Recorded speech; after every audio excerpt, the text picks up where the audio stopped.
Hello everyone, welcome to study Chakra. तो इस video में हम लोग बात करेंगे Newton second law of motion के बारे में। Newton's first law of motion के बारे में ऑलरेडी हम लोग स्टडी कर चुके हैं। देखो, फर्स्ट लॉ से हमको ये आइडिया आता है कि अगर आप किसी बॉडी पर बाहर से फोर्स एक्सर्ट करते हो तो वो बॉडी की वेलोसिटी बदल जाएगी। अगर मान लो रेस्ट पे है तो मोशन में आ जाएगी, तो इसकी वेलोसिटी चेंज हो गई ना। पहले जीरो थी, उसके बाद जब मोशन में आई तो इंक्रीज हो गई। या ऑलरेडी अगर वो किसी वेलोसिटी से जा रही है, मोशन में है, और अगर आप बाहर से फोर्स लगाओगे तो वेलोसिटी बदल जाएगी उसकी। ठीक है, लेकिन हम लोग को फर्स्ट लॉ से ये आइडिया नहीं आता है तो कि बॉडी की वेलोसिटी कितने टाइम में कितना चेंज होगी। वेलोसिटी चेंज हो रहा है, इसका मतलब क्या? बॉडी में एक्सेलरेशन आ रहा है। ठीक है, what is acceleration? Change in velocity upon time. तो जब बॉडी की वेलोसिटी चेंज होती है तो हम कहते हैं कि बॉडी में एक्सेलरेशन हुआ। लेकिन कितना एक्सेलरेशन हुआ ये हमको पता नहीं चलता है फर्स्ट लॉ से, या फिर कितना फोर्स लगाने पर बॉडी में कितना एक्सेलरेशन होगा ये आइडिया फर्स्ट लॉ से नहीं आता है। फर्स्ट लॉ इसके बारे में बात नहीं करता, फोर्स और एक्सेलरेशन के बीच में कोई रिलेशन नहीं देता। वो तो बस इतना बोलता है कि फोर्स लगाओगे तो एक्सेलरेशन होगा। कितना फोर्स लगाने पर कितना एक्सेलरेशन होगा ये हम कैलकुलेट नहीं कर सकते, और उसका कोई आइडिया हमको फर्स्ट लॉ से नहीं मिलता। इसीलिए न्यूटन को जरूरत पड़ी सेकंड लॉ की, कि सेकंड लॉ अब ऐसा लाया जाए जो हमको ये रिलेशन दे, फोर्स को मेजर करे, राइट, और ये बताए कि इतना फोर्स लगाओगे इस बॉडी पे तो इसमें इतना एक्सेलरेशन होगा। तो इसीलिए अब हम सेकंड लॉ पे चलेंगे। सेकंड लॉ को समझने से पहले, सेकंड लॉ का स्टेटमेंट देखने से पहले आपको एक और क्वांटिटी के बारे में हम बात करेंगे आपके सामने, that is momentum of a body. Momentum क्या होता है, राइट? देखो, इसको समझने से पहले एक एग्जांपल देखते हैं। मैं जब बहुत छोटा बच्चा था, बड़ा शरारती था मैं, ठीक है, तो मेरी एक फ्रेंड थी स्वीटी। उस स्वीटी के साथ मेरा झगड़ा हो गया, और ज़बरदस्त झगड़ा। तो अब मुझे उसको मारना था। बचपन की तो बातें अलग होती है ना। तो हुआ क्या कि मेरा जो दिल है वो बचपन से ही काफ़ी बड़ा है, ठीक है। तो मुझे ये भी अच्छा नहीं लगता था कि बेचारी को अगर मैं मारूं तो चोट लग जाए, रोने लग जाए, उसे तकलीफ होगी। लेकिन अंदर गुस्सा भी भरा हुआ था, वो निकालना भी था। तो मैंने क्या किया, क्योंकि मेरा दिल बहुत बड़ा था, मैंने 2 ग्राम का पत्थर नीचे से उठाया, बड़े प्यार से उसके ऊपर फेंक दिया। वो पत्थर बड़े प्यार से उसको लगा और कुछ नहीं हुआ। तो वो खिलखिला के हंसने लगी। तो उसको हंसते देख मुझे अब गुस्सा आ गया, मेरा गुस्सा और बढ़ गया, मेरा ईगो हर्ट हो गया। तो मैंने क्या किया, वही 2 ग्राम का पत्थर उठाया और जोर से खींच के मारा। अब इस बार उसको जबरदस्त चोट लगी और बेचारी वो रोने लगी, और जोर जोर से रोने लगी। अपने माँ के पास चली गई। अगले दिन माँ को बुला के ले आई कि लड़का बेशरम, देखो मुझे मारता है।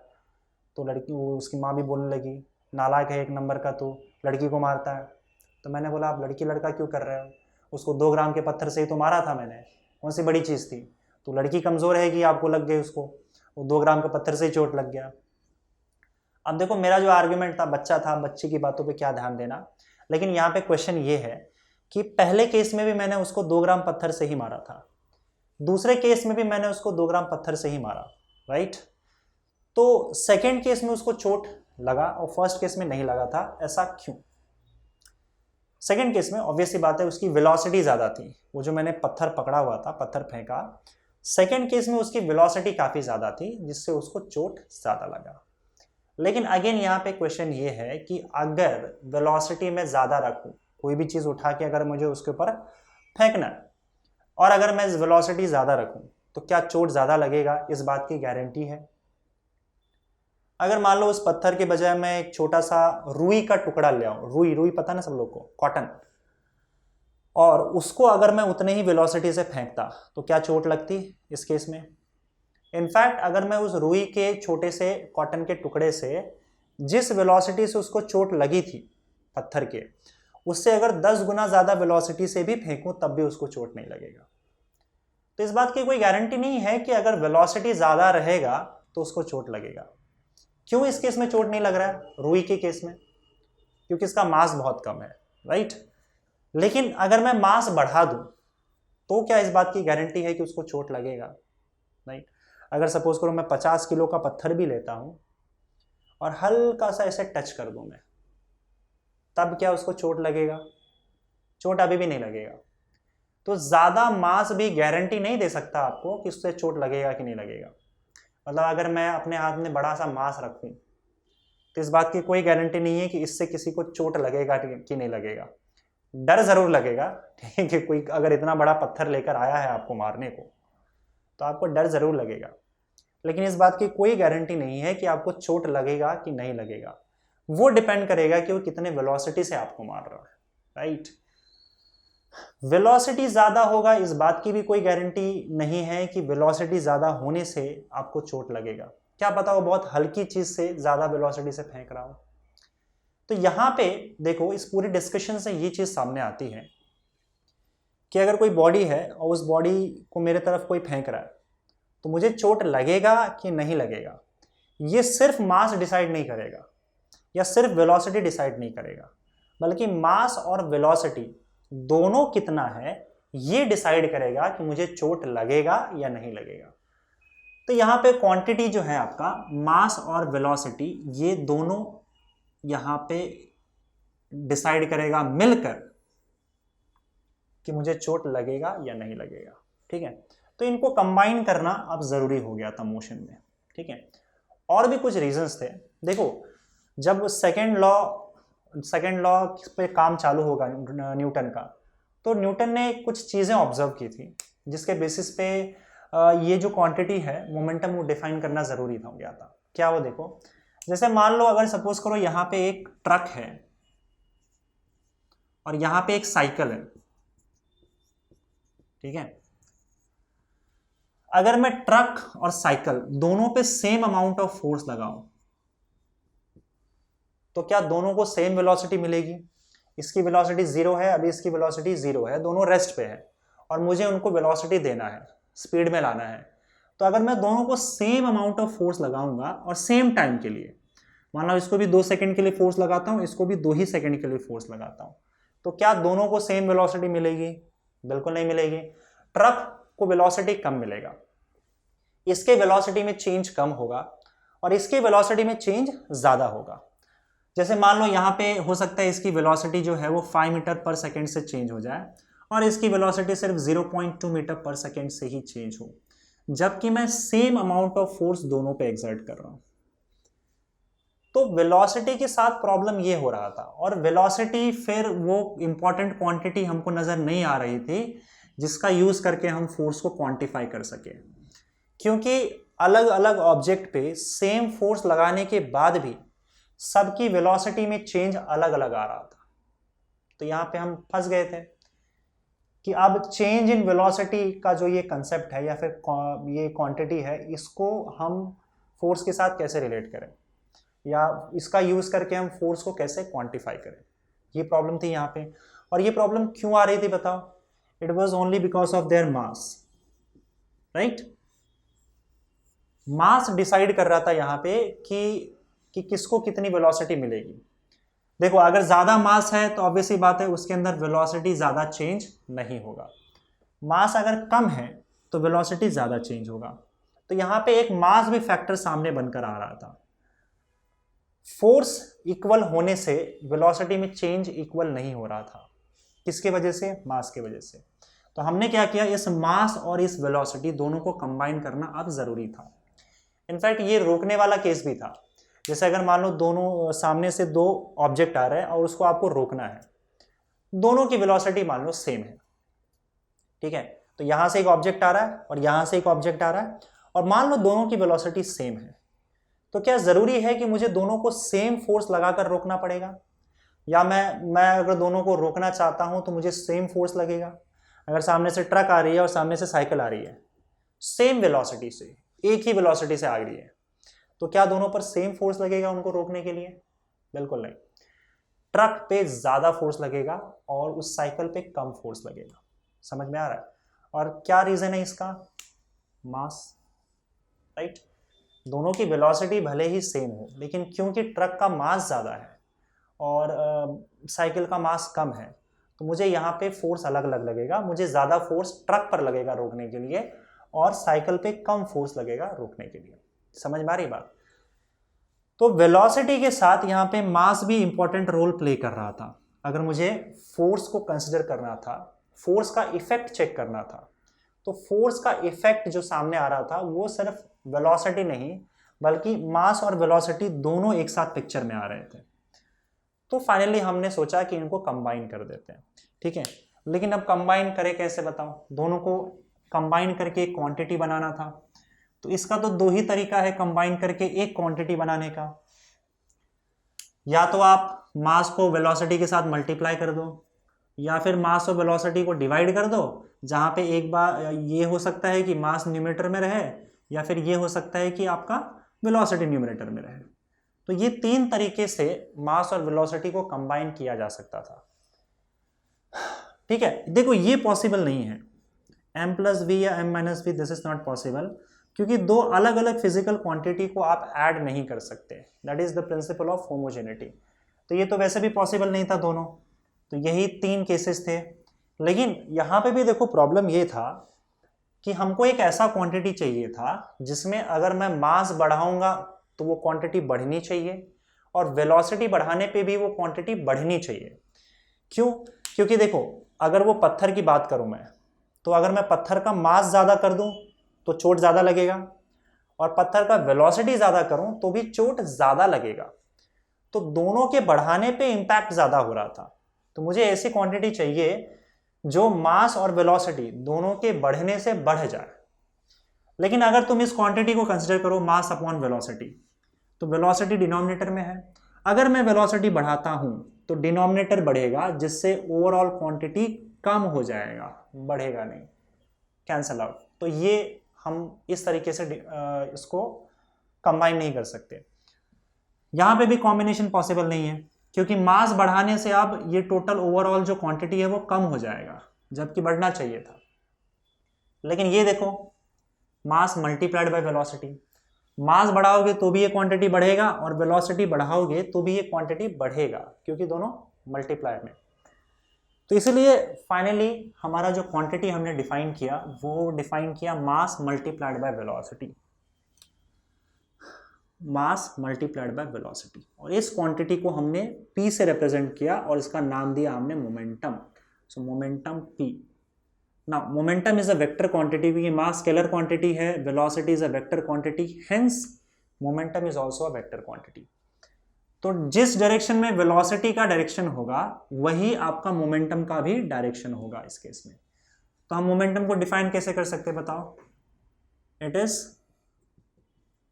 The product of mass of an object and its velocity. Mass और वेलोसिटी का जो प्रोडक्ट है उसको हमने मोमेंटम बोला। Momentum is denoted by p, mass into velocity, ठीक है। इसका ऐसा यूनिट तो आप लिख सकते हो, व्हाट इज ऐसा यूनिट ऑफ मोमेंटम। मास का ऐसा unit kg, metre per second, या फिर इसको ऐसे भी लिखा जा सकता है kg मीटर पर सेकेंड को हम सेकेंड इनवर्स लिख देते हैं कई बार। इसके डायमेंशंस क्या होंगे बताओ। Dimension of p will be dimension of m, that is m1। Dimension of velocity is l1 t minus 1। तो ये इसके ऐसा यूनिट की बात हो गई और इसके मोमेंटम के डायमेंशन की बात हो गई। नाउ देखो आप बॉडी के वेलोसिटी को मेजर कर सकते हो, बॉडी के मास को मेजर कर सकते हो, मास और वेलोसिटी को मल्टीप्लाई करोगे तो मोमेंटम आ जाएगा। इसका मतलब बॉडी के मोमेंटम को मेजर करना पॉसिबल है, मेजर कर सकते हैं हम लोग, क्योंकि मास और वेलोसिटी हम मेजर करते हैं। इतना क्लियर है। हमको मेजर क्या करना था, फोर्स मेजर करना था। तो अब इस क्वांटिटी से देखो क्या फायदा हुआ। देखो जब हमने मोमेंटम डिफाइन कर दिया तो इससे हुआ क्या, अब हमारी थोड़ी प्रॉब्लम सॉल्व हो गई। जैसे कि अगर मैं आपसे ये पूछूं कि उसको चोट क्यों लगा था, तो अगर आप ये बोलते हैं कि वेलोसिटी ज़्यादा करने की वजह से चोट लगा था, तो वो गड़बड़ हो जाता। क्यों गड़बड़ होता, क्योंकि वेलोसिटी ज़्यादा रखने के केस में भी कई बार चोट नहीं लगता, जैसे रुई का केस था, राइट। तो यहाँ पे अब तुम ये मत बोलो कि मास ज़्यादा था इसलिए चोट लगा, कोई गारंटी नहीं है। बड़ा सा मास लिया, हल्का सा मैंने टच किया तो भी चोट नहीं लगेगा। तुम ये भी मत बोलो कि वेलोसिटी ज़्यादा होने की वजह से चोट लगा था, ये भी मत बोलो। तुम बोलो कि उस स्टोन का, पत्थर का सेकंड केस में मोमेंटम ज्यादा था, इसीलिए चोट लगा था। मोमेंटम डिसाइड करेगा कि कितना चोट लगेगा। अब ये मोमेंटम चाहे आप मास बढ़ाकर बड़ा करो या फिर वेलोसिटी ज्यादा करके करो, फर्क नहीं पड़ता। देखो मोमेंटम जो है वो ज्यादा होना चाहिए, जिससे चोट ज्यादा लगेगा। तो मैंने क्या किया, वेलोसिटी ज्यादा करके मोमेंटम को बढ़ा दिया। मास तो मेरा कम ही था ना, मैंने अगर मुझे उसको मोमेंटम बढ़ाना था उसका, तो मैंने वेलोसिटी बढ़ा दिया। वेलोसिटी बढ़ने से मोमेंटम बढ़ गया, उसको चोट लगा। पर ऐसा जरूरी नहीं है कि आप सिर्फ वेलोसिटी बढ़ाकर ही मोमेंटम बढ़ा सकते हो। देखो मैंने शुरू में जो हल्का सा ऐसा फेंका था, उसको एकदम बड़े प्यार से फेंका था, उसकी वेलोसिटी कम थी, मोमेंटम कम था। लेकिन अगर उसी की जगह पे अगर मैं बहुत हैवी पत्थर लूं और उस पत्थर को बड़े प्यार से ऐसे फेंकूं, तब तो उसके सड़ के टुकड़े हो जाएंगे। ये काम करना नहीं है भाई, प्लीज ट्राई मत करना इसको, ये जस्ट इमेजिनेशन है, मैंने ऐसा कोई काम नहीं किया है। तो बड़ा सा पत्थर, ज्यादा मास वाला पत्थर लूं मैं, उसको मैं हल्के से ऐसे फेंकूं, हल्के से भी, जैसे पहले केस में फेंका था, तब भी सर टूट जाएगा, फूट जाएगा, राइट। तो यहां पे भी मैंने क्या किया बताओ, उस बॉडी का मोमेंटम इंक्रीज किया। पर इस बार मोमेंटम इंक्रीज किया मैंने मास को बढ़ाकर। तो आप चाहे मास बढ़ाओ, चाहे वेलोसिटी बढ़ाओ, चाहे दोनों को बढ़ाओ, ठीक है। अब क्या बोलना है कि ज्यादा चोट लगेगा वो कब लगेगा, जब बॉडी का मोमेंटम ज्यादा होगा। देखो अगर मैं दीवार में एक इतना बड़ा पत्थर लेता हूं और उसको ऐसे फेंकता हूं, तो दीवार पे ज्यादा चोट नहीं आएगी। लेकिन वहीं जब मैं बुलेट शूट करूंगा तो उसको चीर के अंदर चला जाएगा बुलेट। क्यों होता है ऐसा? क्योंकि बुलेट का मोमेंटम बहुत ज्यादा होता है, और वो मोमेंटम ज्यादा होता है उसके वेलोसिटी की वजह से, क्योंकि उसका मास तो कम होता है, और उसकी वेलोसिटी इतनी ज्यादा होती है कि मोमेंटम इतना ज्यादा होता है कि उसको चीर के चला जाता है अंदर, राइट। समझ में आ रही बात? उसी तरीके से यहां पे देखो, जब वो मैंने ट्रक और बाइसिकल की बात की थी, यहां पे मोमेंटम ने अपना प्रॉब्लम सॉल्व कर दिया था। देखो अगर मैं फिर से ये साइकिल और ट्रक की बात करूं, तो यहां पे अगर मैं सेम अमाउंट ऑफ फोर्स लगाता हूं सेम टाइम के लिए, तो इसमें क्या होगा बताओ?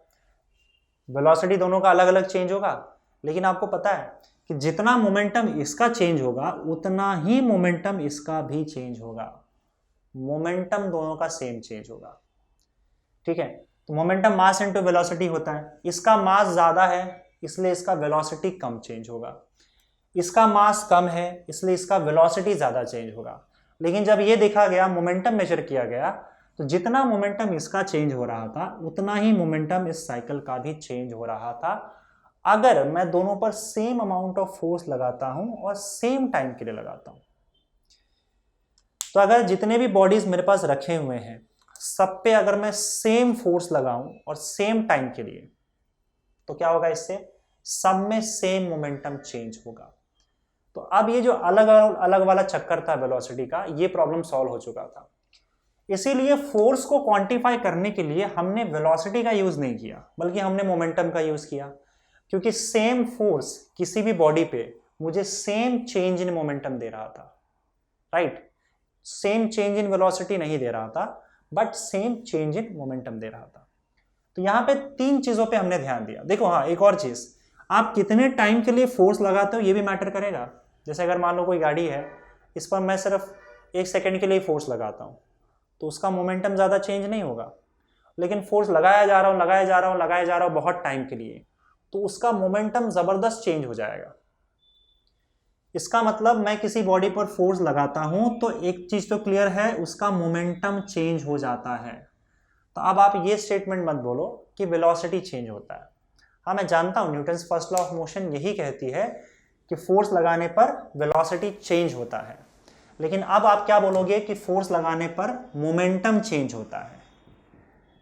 मोमेंटम बोलने का फायदा यह है कि अगर आप सेम फोर्स दो बॉडी पर लगाओगे तो दोनों में सेम मोमेंटम चेंज होगा। तो हमारा एक तो स्टेटमेंट अब चेंज हो गया, जब तक हम फर्स्ट लॉ से सेकेंड लॉ पे आए। अब हम ये बोलने लगे कि बॉडी पर आप फोर्स लगाओगे तो बॉडी का मोमेंटम बदल जाएगा, ठीक है। मोमेंटम अब वो फैक्टर आ गया, बेसिक फैक्टर आ गया, राइट।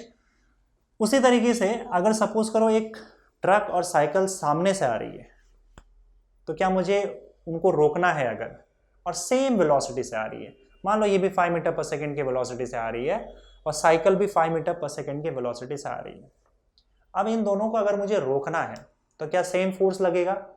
बिल्कुल नहीं लगेगा। पर सेम वेलोसिटी है तो भी मुझे सेम फोर्स नहीं लगेगा। रीजन सिंपल है कि दोनों का मास अलग है, या फिर सीधा बोलो कि दोनों का मोमेंटम अलग है।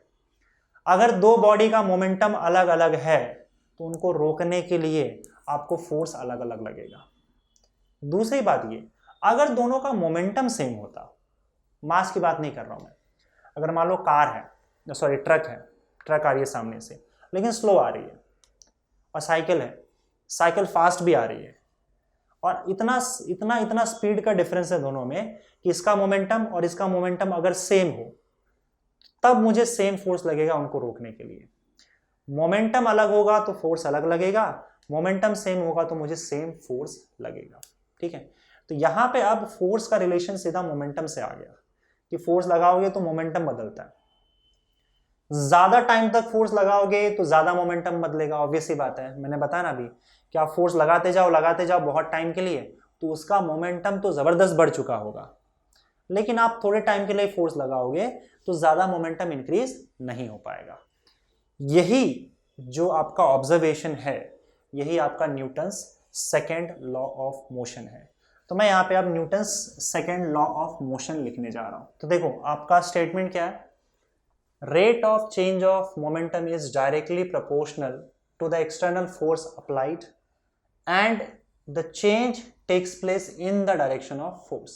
तो अब एक एक करके इन वर्ड्स को, इन स्टेटमेंट को समझते हैं हम लोग। देखो rate of change of momentum, यहाँ पे हमने ये देखा कि बॉडी पे आप जितना ज़्यादा फोर्स लगाओगे और जितना ज़्यादा टाइम के लिए लगाओगे उतना ही इसका मोमेंटम चेंज हो जाएगा। ठीक है, तो इसका मतलब क्या कि अब आप यहाँ पे हम लोग rate of change of momentum decide करेंगे। सिर्फ चेंज इन मोमेंटम नहीं बल्कि मोमेंटम कितना फास्ट चेंज हो रहा है ये भी देखना है। ज़्यादा फोर्स लगाओगे तो मोमेंटम जल्दी चेंज होगा, कम फोर्स लगाओगे तो मोमेंटम आराम से चेंज होगा। राइट, अब यहाँ पे देखो क्या यहाँ पे वर्ड लिखा है, rate of change of momentum. पहले उसको देखते वो क्या होता है। Rate of change of momentum का मतलब है कि हर सेकेंड में आपका मोमेंटम कितना बदल रहा है। तो हर सेकेंड में rate of change of momentum is directly proportional to the external force. तो जो आप फोर्स अप्लाई कर रहे हो, ठीक है, बाहर से, उस पर डिपेंड कर रहा है कि हर सेकेंड में मोमेंटम आपका कितना चेंज होगा। तो यहाँ पे क्लियरली दिख रहा है इट इज डायरेक्टली प्रोपोर्शनल, मतलब जितना ज्यादा फोर्स लगाओगे हर सेकेंड बॉडी की उतनी ही ज्यादा मोमेंटम चेंज होगी। ज्यादा फोर्स लगाओगे हर सेकेंड में ज्यादा मोमेंटम चेंज होगा, कम फोर्स लगाओगे तो कम मोमेंटम चेंज होगा। So your rate of change of momentum. अब रेट मतलब क्या होता है, देखो रेट का सिंपल सा मतलब होता है it is change divided by time. ठीक है, तो अगर मैं यहां पे बात करूं rate of change of momentum, इसका मतलब क्या, इसका मतलब change in momentum per unit time, change in momentum per unit time. तो अगर सपोज करो डेल्टा पी मोमेंटम चेंज हो गया, मान लो अगर सपोज करो कोई बॉडी है, उस बॉडी का मोमेंटम पहले p1 था। मोमेंटम p1 होने का मतलब क्या है, अगर मान लो इसका मास m है और इसकी वेलोसिटी v1 है, ठीक है, तो इसका मोमेंटम क्या होगा बताओ, m इंटू v1। ये इसका इनिशियल मोमेंटम है, इतना मोमेंटम है। किसी ने इस पर फोर्स लगा दिया, तो फोर्स लगाने से क्या होगा, इसका मोमेंटम चेंज हो जाएगा। तो मान लो अब इसका मोमेंटम हो गया है p2, मास तो वही रहेगा, वेलोसिटी बदल के हो जाएगा v2। तो पहले मोमेंटम p1 था, अब मोमेंटम हो गया p2। तो चेंज कितना आया बताओ, चेंज कैसे कैलकुलेट करते हैं हम लोग, change in momentum it is calculated as p2 minus p1, that is final momentum minus initial momentum. तो इतना मोमेंटम बदला है। ठीक है, तो हम यहाँ पे change in momentum delta p ले लेते हैं। अब मान लो इस मोमेंटम को चेंज करने के लिए हमने डेल्टा t टाइम लिया, इतना टाइम लिया, तो change in momentum upon time, ये आपका rate of change of momentum हो गया। Change in momentum divided by time. ठीक है, तो ये जो rate of change of momentum है it is directly proportional to force. ये मोमेंटम का रेट उतना ही ज्यादा होगा जितना ज्यादा इस पर आप फोर्स लगा रहे हो। So according to the statement rate of change of momentum, rate of change of momentum क्या है? Change in momentum upon time, it is directly proportional to external force applied. जो भी उस पर फोर्स लगा होगा उसके डायरेक्टली प्रोपोर्शनल है। तो मतलब फोर्स ज़्यादा तो मोमेंटम का जो rate of change of momentum है वो ज़्यादा, फोर्स कम तो ये कम। अब आप इसको ऐसे लिख सकते हो एफ डायरेक्ट, देखो अगर ए डायरेक्टली प्रोपोर्शनल टू बी है तो आप बी डायरेक्टली प्रोपोर्शनल टू ए भी लिख सकते हो। अगर ये इसके डायरेक्टली प्रोपोर्शनल है तो ये भी इसके डायरेक्टली प्रोपोर्शनल होगा, right? So now F is directly proportional to delta P by delta T.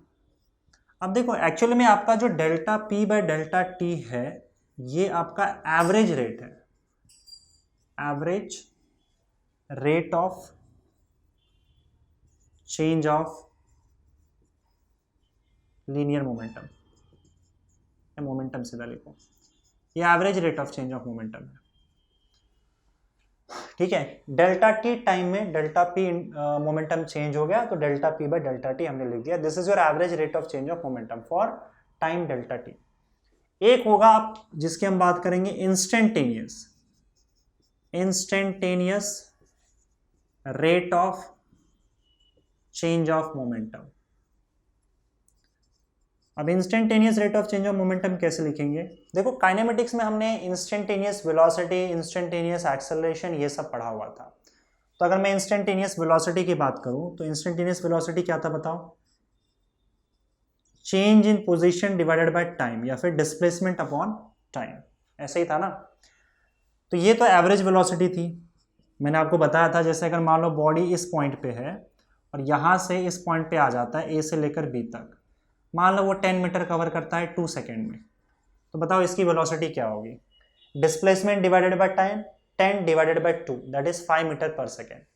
पर ये इन दोनों, ये 2 सेकेंड के टाइम इंटरवल का जो आपने 5 मीटर पर सेकेंड निकाला है ये एवरेज वेलोसिटी है। मतलब ऑन एन एवरेज इन दो पॉइंट्स के बीच में ये इस वेलोसिटी से ट्रैवल करेगा। लेकिन यहाँ पे इंस्टेंटेनियस वेलोसिटी भी होगा। जैसे अगर मैं ये बोलूं कि भाई 1.5 सेकेंड के बाद जब वो यहां पहुंचेगा तो एग्जैक्टली इसी पॉइंट पे क्या वेलोसिटी होगी या इसी इंस्टेंट पे क्या वेलोसिटी होगी। तो उस केस में हमने क्या देखा था? हमने निकाला था इंस्टेंटेनियस वेलोसिटी।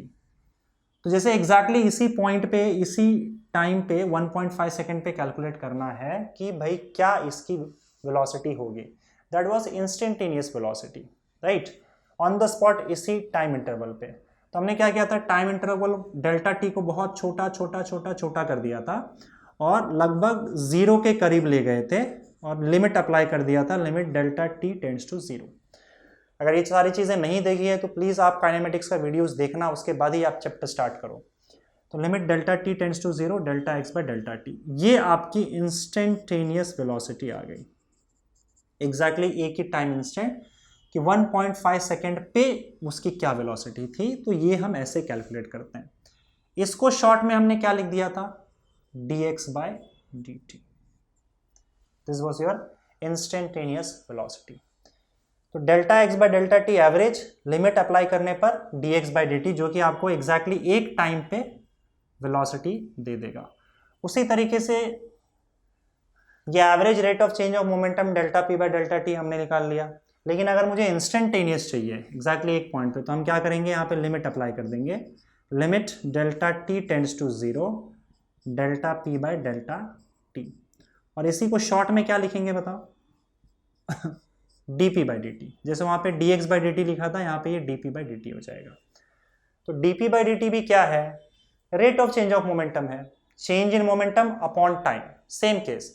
लेकिन ये इंस्टेंटेनियस है एग्जैक्टली एक पॉइंट पे, या फिर जब टाइम इंटरवल आपका लगभग 0 हो जाए, एक ही पॉइंट की हम बात करेंगे या एक ही टाइम इंस्टेंट की बात करेंगे, तो हम उसको dp बाई dt लिख देते हैं।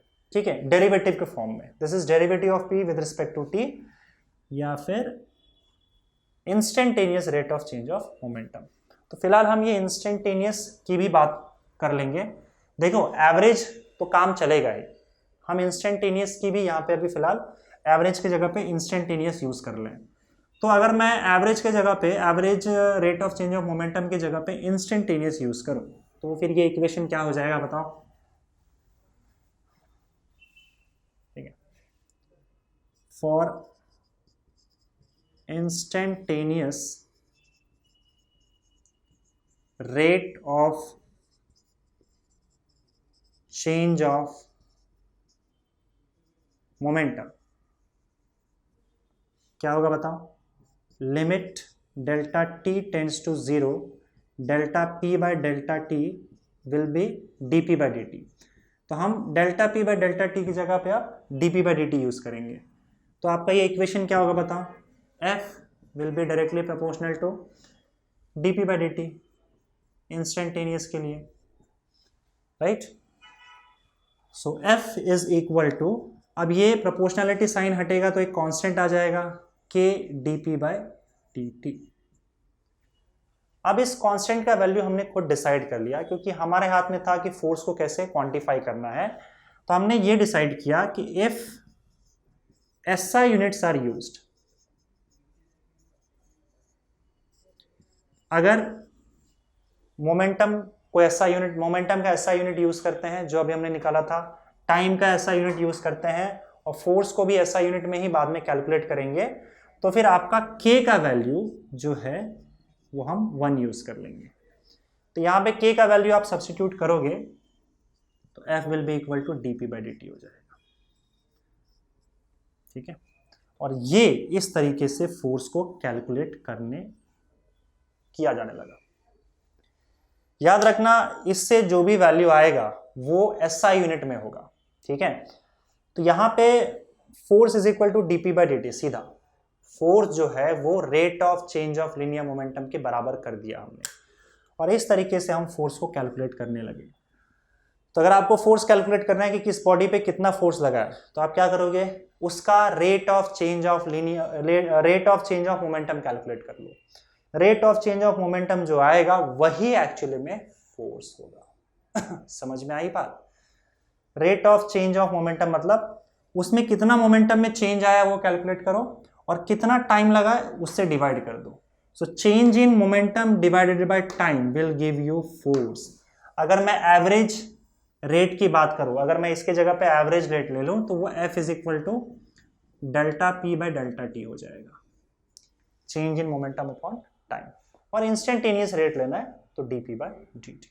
ठीक है, अब इसी कहानी को थोड़ा सा और आगे बढ़ाते हैं। यहाँ पे देखो फोर्स को हम ऑलरेडी क्वांटिफाई कर चुके थे, और किस तरीके से यहाँ पे इस तरीके से फोर्स को हम मेजर कर सकते थे। मोमेंटम में कितना चेंज आया वो मेजर करो और टाइम से डिवाइड कर दो, फोर्स आपको मिल जाएगा किस बॉडी पे कितना लग रहा है। आगे बढ़ते हैं। देखो अब हमको ये पता है कि मोमेंटम जो है वो क्या होता है? Mass into velocity. तो ये वैल्यू इसके अंदर डाल दो, तो आपका फोर्स क्या होगा बताओ? डी बाई डी टी, अब टी की जगह पे m इंटू वी। तो ये डेरिवेटिव है, यहाँ पे ध्यान देना। अब देखो अगर सपोज करो इफ m इज कांस्टेंट, वैसे मास कांस्टेंट होता है पर कई सारे केस और कई सिस्टम में ये सीधा लिखो m इज कांस्टेंट, क्योंकि m कांस्टेंट होता है, बॉडी का मास तो चेंज होगा नहीं। अगर मैं एक सिंगल पार्टिकल की बात करूं, ठीक है, एक छोटा सा सिंगल ऑब्जेक्ट है मेरे पास और एक सिंगल पार्टिकल की बात करूं जिसका कुछ ना कुछ मास है, तो इस पर अगर मैं फोर्स लगाऊंगा तो इसका मोमेंटम चेंज होगा, लेकिन इसका मास तो नहीं बदलेगा ना। चेंज होगा तो इसकी वेलोसिटी चेंज होगी, तो मास तो कांस्टेंट होगा। और डेरिवेटिव में जो भी कांस्टेंट होता है वो हम डेरिवेटिव के बाहर ले सकते हैं। तो F is equal to M D V by D T हो जाएगा। अंदर v बचेगा ना। अब D V by D T क्या होता है बताओ? Change in velocity divided by time, या फिर ये rate of change of velocity है। जैसे ये rate of change of momentum था, इसको हम rate of change of velocity बोल सकते हैं। और rate of change of velocity होता है acceleration, change in velocity upon time, acceleration होता है ना। तो dv by D t is nothing but acceleration, और F is equal to m into a आ गया। ये पूरा का पूरा इक्वेशन आपका वेक्टर के फॉर्म में हो सकता है, क्योंकि फोर्स वेक्टर क्वांटिटी है, मोमेंटम वेक्टर क्वांटिटी है। तो मैं एक काम करता हूँ, यहाँ पे वेक्टर का साइन लगा देता हूँ, जो भी वेक्टर क्वांटिटीज है। ये यहाँ पे ऐसे आ गया, momentum, velocity, force, velocity, mass में मत लगाना, mass is not a vector quantity. तो force vector is equal to mass into acceleration vector, समझे? And this is the outcome of Newton second law of motion, force is equal to mass into acceleration. पर इस बात का आपको ध्यान रखना होगा कि this equation is only valid if, this equation is only valid if the system, जो भी सिस्टम आप या बॉडी यूज कर रहे हो, उसका मास कांस्टेंट रहेगा। तो वैसे मास कांस्टेंट ही होता है, पर कई सारे केसेस में हम एक सिस्टम लेके चलते हैं जिसमें मास कम ज़्यादा भी होता है, जिसको वेरिएबल मास सिस्टम बोलते हैं। तो ये वेरिएबल मास सिस्टम के बारे में हम बाद में डिस्कस करेंगे, लेकिन अगर आपने कोई बॉडी फिक्स कर दिया है, ठीक है, तो उसका मास तो वैसे भी कांस्टेंट होगा, और आप ये इक्वेशन को यूज कर सकते हो, force is equal to mass into acceleration. तो अब सुनो ध्यान से, देखो फर्स्ट लॉ में सिर्फ हमको ये पता चल रहा था कि फोर्स लगाओगे बॉडी पे तो बॉडी में एक्सेलरेशन प्रोड्यूस होगा, मतलब बॉडी की वेलोसिटी चेंज होगी।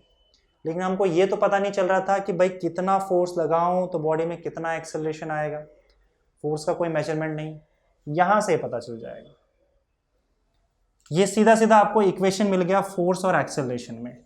तो अगर आप m मास का एक बॉडी लेते हो तो उस पर अगर इतना फोर्स लगाओगे तो बॉडी में इतना एक्सेलरेशन होगा। या फिर m मास का एक बॉडी लिया आपने और आपको चाहिए कि उसमें इतना एक्सेलरेशन हो, तो आपको इतना फोर्स लगाना पड़ेगा। बात आ रही है समझ में? यहां ये सारी चीजें अब क्लियर हो चुकी थी। तो हमने फोर्स को क्वांटिफाई कर दिया, उसको मेजरमेंट, अब उसका मेजरमेंट भी लेना पॉसिबल था। फॉर एग्जाम्पल यहाँ पे मैं एक एग्जाम्पल दे रहा हूँ और उसके बाद मैं इसके आगे के एक स्टेटमेंट को भी समझाने की कोशिश करूंगा। देखो, जैसे एक बॉडी है, इस बॉडी पर मैं फोर्स एक्सर्ट करूंगा और ये बॉडी का जो मास है वो मान लो 2 kg का है। मैं चाहता हूं कि जब इस बॉडी के अंदर जो है वो 3 मीटर पर सेकेंड स्क्वायर का एक्सेलरेशन प्रोड्यूस हो। तो अगर मैं चाहता हूं कि ये 2 किलो का ऑब्जेक्ट यहाँ पे पड़ा हुआ है और इसमें मैं इतना फोर्स लगाऊं कि इसका acceleration 3 metre per second square का हो जाए, तो मैं कितना फोर्स लगाऊं इस पे? क्वेश्चन ये है, फोर्स कैलकुलेट करना है, कितना फोर्स लगाना पड़ेगा बताओ? F is equal to m into A, equation use कर लो, मास 2, एक्सेलरेशन 3, 6 न्यूटन। ठीक है, फोर्स को मेजर करेंगे हम न्यूटन में। अब ये मैं बताऊंगा, इसी से हम आएंगे यहाँ पे, ये न्यूटन कैसे क्या है और ये यूनिट कैसे आया। तो आपको 6 न्यूटन का फोर्स इस पे लगाना पड़ेगा, ठीक है, जिससे इसमें 3 मीटर पर सेकेंड स्क्वायर का एक्सेलरेशन प्रोड्यूस हो जाए। तो इस तरीके से हमने अब फोर्स को मेजर कर लिया। बात करते इसके यूनिट न्यूटन की, ये न्यूटन कैसे आया। देखो इसी इक्वेशन से हमने इसका यूनिट देखा, SI unit of force.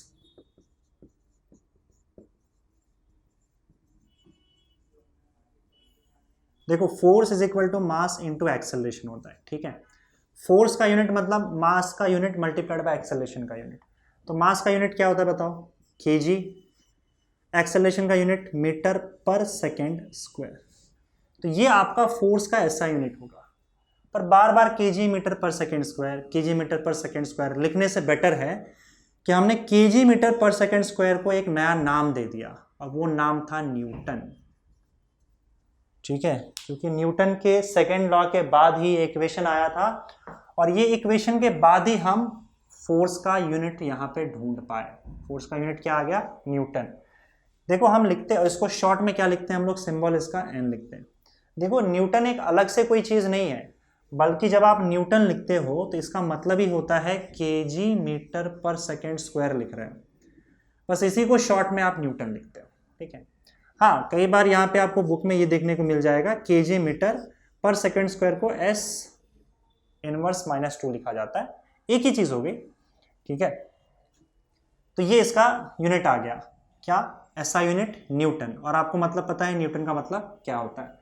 So SI unit of force is newton. क्या? न्यूटन। और न्यूटन का मतलब kg metre per second square. इसका CGS यूनिट भी है, CGS यूनिट जो होता है वो होता है डाइन, और आपको कन्वर्जन भी पता होना चाहिए, 1 न्यूटन 10⁵ डाइन के बराबर होता है। ठीक है, ओके। इसके अलावा कुछ प्रैक्टिकल या फिर ग्रेविटेशनल यूनिट्स भी यूज करते हैं हम लोग, तो वो भी यूनिट्स आपको कई बार ग्रेविटेशनल यूनिट्स देखने को मिल जाएगा, जिसमें हम लोग फोर्स को मेजर करते हैं अदर यूनिट्स, लिख रहा हूं यहां पे केजी वेट में, केजी वेट, इसको केजी वेट बोला जाता है, ये भी यूनिट है। ठीक है, और इसमें और न्यूटन में क्या रिलेशन है, देखो 1 kg weight is equal to 9.8 newton होता है, ये रिलेशन है आपका। तो जब कभी भी फोर्स आपको केजी वेट में दिया होगा तो आप इसको इस तरीके से न्यूटन में कन्वर्ट कर सकते हैं। जैसे किसी ने कहा कि भाई मैं इस पर कितना 10 kg वेट का फोर्स लगा रहा हूं, 10 kg वेट का फोर्स लगा रहा हूं, इसका मतलब क्या, केजी वेट को न्यूटन में कन्वर्ट करो तो कितना 9.8 से मल्टीप्लाई करना है तो न्यूटन में कन्वर्ट हो जाएगा, मतलब 98 न्यूटन का फोर्स लगा रहा हूं। 10 kg वेट फोर्स का मतलब 98 न्यूटन का फोर्स। ठीक है, उसी तरीके से एक और यूनिट है ग्राम वेट। तो ग्राम वेट क्या होगा, वही है तुम्हारा 1 kg वेट जो है वो 10⁵ ग्राम वेट होगा, क्योंकि 1 kg 10⁵ ग्राम होता है, तो 1 kg वेट जो है आपका 10⁵ ग्राम वेट हो जाएगा। ये kg वेट और ग्राम वेट में रिलेशन है, और kg वेट से आप न्यूटन में कन्वर्ट कर सकते हो 9.8 मल्टीप्लाई करके। हाँ, ये ध्यान रखना, इस kg वेट को एक्चुअली kgf भी कई बार लिख दिया जाता है, kg force. kg weight kg force एक ही बात हो गई, 1 kg force is also equal to 9.8 newton. तो kg फोर्स या kg वेट दोनों एक ही चीज है, और उसी तरीके से kg वेट और ग्राम वेट और ग्राम फोर्स दोनों एक ही चीज है। तो वेट को कई बार फोर्स लिखते हैं, फोर्स को वेट लिखते हैं। तो kg वेट kg फोर्स एक ही है, और ये न्यूटन में उनका कन्वर्जन है। ग्राम वेट ग्राम फोर्स एक ही है, और ये कन्वर्जन है। तो ये कुछ चीजें आप ध्यान में रख लो। तो ये तो सारा यूनिट हो गया फोर्स का। फोर्स का हमारे पास यूनिट भी आ गया, और यूनिट आ गया तो फिर आप डायमेंशन भी लिख सकते हो। डायमेंशन क्या होगा बताओ फोर्स का? फोर्स का डायमेंशन मतलब मास का डायमेंशन इनटू एक्सेलरेशन का डायमेंशन। मास का डायमेंशन होता है m1 और एक्सेलरेशन का होता है l1t-2। तो फोर्स का डायमेंशन आ गया यहाँ पे m1 l1t-2। ओके, ये सारी चीजें हमको न्यूटन के सेकंड लॉ से मिली। अब इसमें एक और स्टेटमेंट है, वो थोड़ा देख लो। आगे का कुछ वर्ड्स है वो भी समझना होगा। Rate of change of momentum is directly proportional to the external force applied and the change takes place in the direction of force. मतलब ये कि आपका जो मोमेंटम चेंज होता है वो फोर्स के डायरेक्शन में ही चेंज होगा। मतलब ये कि बॉडी पे अगर सपोज करो आप यहां से फोर्स लगा रहे हो इस डायरेक्शन में, तो इसका मोमेंटम भी इस डायरेक्शन में ही बदलेगा। इसका क्या मतलब है, जैसे अगर सपोज करो बॉडी इस डायरेक्शन में किसी वेलोसिटी से जा रही है, इस डायरेक्शन में बॉडी का मोमेंटम है, और आपने मोमेंटम के डायरेक्शन में ही फोर्स मारा, तो इसी डायरेक्शन में मोमेंटम चेंज होगा और इस डायरेक्शन में मोमेंटम इंक्रीज होगा। ठीक है, तो अगर मोमेंटम आपका 5 kg मीटर पर सेकेंड है और आपने इसी डायरेक्शन में फोर्स लिया, तो वो 7 kg मीटर पर सेकेंड हो जाएगा। मोमेंटम इंक्रीज हो जाएगा मोमेंटम के डायरेक्शन में फोर्स लगाओगे तो। लेकिन अगर सपोज करो ये बॉडी इस डायरेक्शन में मोमेंटम लेके जा रहा है और आपने ऑपोजिट डायरेक्शन में फोर्स लगाया, तो जिस डायरेक्शन में फोर्स लगाओगे उसी डायरेक्शन में मोमेंटम चेंज होगा। और बॉडी अगर यहां आ रही है और इस डायरेक्शन में मोमेंटम चेंज होने का मतलब है कि बॉडी का मोमेंटम कम होगा, क्योंकि इस डायरेक्शन में चेंज होता तो मोमेंटम बढ़ेगा, और इस डायरेक्शन में मोमेंटम चेंज होने का मतलब है कि मोमेंटम अब कम होगा। तो अगर आप इस डायरेक्शन में फोर्स लगाओगे या मोमेंटम के ऑपोजिट डायरेक्शन में फोर्स लगाओगे तो बॉडी का मोमेंटम कम हो जाएगा। बॉडी जिस डायरेक्शन में जा रही है उसी डायरेक्शन में फोर्स लगाओगे तो मोमेंटम बढ़ जाएगा।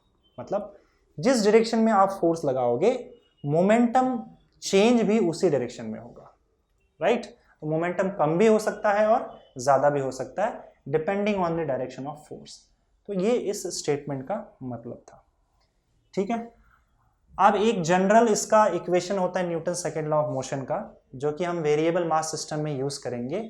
वो वाला पार्ट हम लोग अगले वीडियो में देखते हैं। Okay, thank you.